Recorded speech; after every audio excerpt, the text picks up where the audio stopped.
నకిలీ ఎరువులు కానీ ఏదైనా చేస్తే వెంటనే బ్లాక్ లిస్ట్ చేసి కేసులు పెట్టి క్రిమినల్ కేసులు రికార్డు చేయాలి.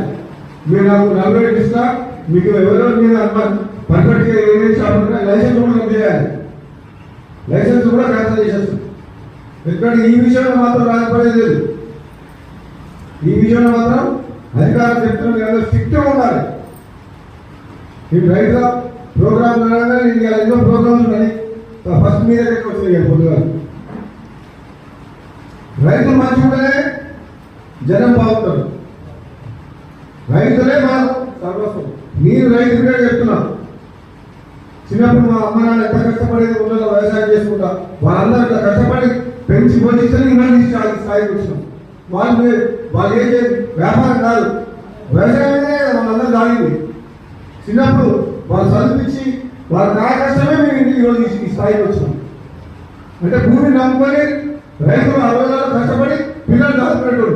అటువంటి రైతుల్ని ఇప్పుడు మన దారి వదిలేస్తారు. ఈ దొంగ విత్తనాలు, ఈ ఫర్టిలైజర్స్ చాలా ప్రాబ్లమ్స్ ఉన్నాయి. కాబట్టి మీరు అధికారులు చాలా జాగ్రత్తగా అలర్ట్ ఉండాలి. ఎప్పటికప్పుడు ఎవ్రీ మంత్ నాకు ఒక రిపోర్ట్ ఇవ్వాలి, ఎవరెవరు ఏం చేస్తారో చెప్పాలి. అందుకనే రైతుల విషయంలో విత్తనాలు కానీ ఎరువులు కానీ వాళ్ళ రైతు ధాన్యం పంట సేకరణ విషయంలో కానీ నిర్లక్ష్యం అనేది ఉండదు.